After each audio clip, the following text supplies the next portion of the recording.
17h30, aux abords du stade de football du Beitar Jérusalem. 3 heures avant le coup d'envoi du match contre le Maccabi Haïfa. Un match au sommet de la première division israélienne. Il y a beaucoup plus de policiers que de supporters, de toutes les unités, des patrouilles aux unités motorisées, en passant par les gardes frontières et les unités de maintien de l'ordre, les Yassam, sans oublier la police montée.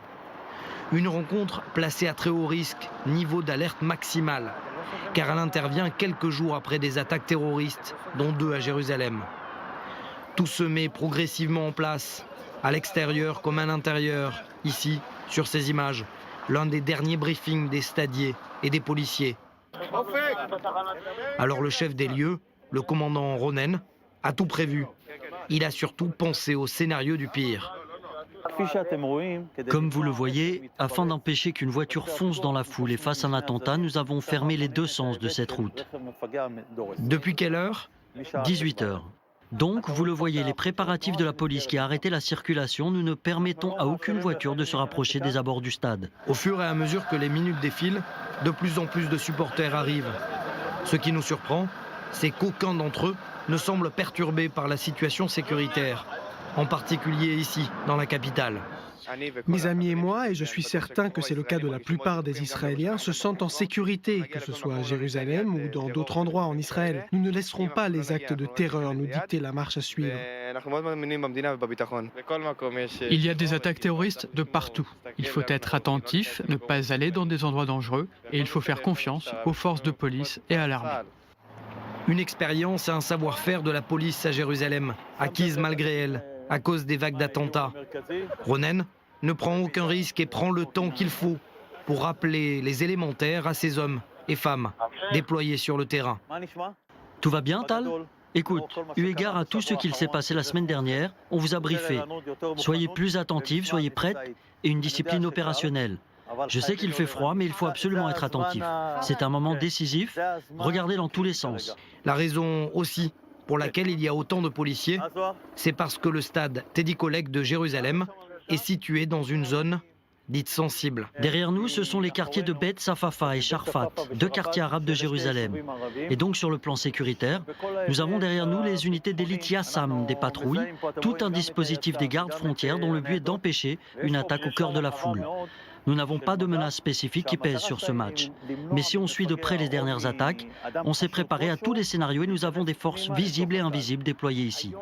Une doctrine sécuritaire unique au stade de Jérusalem. Une sorte de puzzle où le commandant choisit les forces à sa disposition en fonction de menaces. Car un peu plus au sud, à quelques kilomètres, on retrouve les villes de Bethléem et surtout Hébron, l'un des bastions du Hamas. Ronen et l'un des officiers prépare alors un plan pour éviter des débordements entre supporters. Faire arriver en marche arrière les bus des fans du Maccabi Haïfa. Sauf que tout ne se passe pas comme prévu. On l'a loupé. Il ne s'est pas arrêté. Regarde. Attendez, attendez.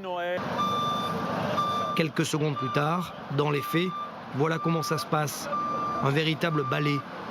Car en plus des troubles à l'ordre public, il faut s'assurer qu'aucune voiture ou qu'aucun civil suspect ou armé ne s'approche de ses supporters. Il y a même une patrouille déployée sur le pont pour avoir une vue d'ensemble. Toutes les forces sont alors appelées en renfort, quitte à bloquer tous les accès à ce carrefour. Ces policiers, en clair, ne prennent aucun risque. Ces supporters de Haïfa, on ne traduira pas ces chants vulgaires, sont alors pris en charge par les policiers pour éviter les débordements. Car de l'autre côté, le noyau dur des fans du Beitar, la Familia, veut en découdre. Une quarantaine de personnes, surveillées de près par les policiers du Yassam. À toutes les unités, un groupe de la Familia se dirige vers les entrées ouest. Soyez prêts, soyez forts. Évitez tout affrontement.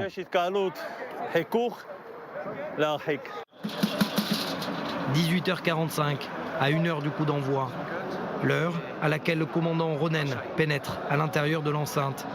Nous le suivons jusqu'au bord du terrain. Dizaines de milliers de supporters sont donc désormais à l'intérieur de l'enceinte du stade de Teddy de Jérusalem. Et pourtant, le travail de la police ne fait que commencer.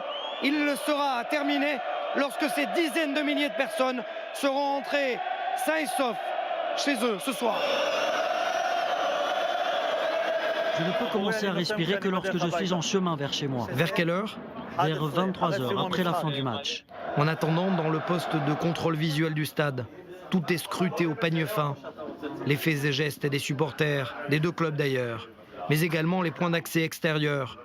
Plusieurs dizaines de caméras de surveillance en temps réel. Un savoir-faire qui intéresse les policiers du monde entier.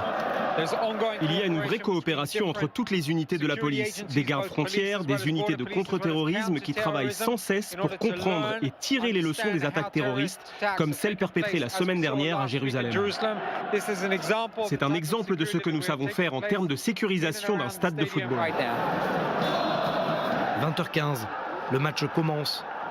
Au même moment, les supporters de Haïfa allument des fumigènes qu'ils n'avaient pourtant pas le droit d'introduire. Les policiers agissent alors en quelques secondes et vont chercher les responsables dans les tribunes.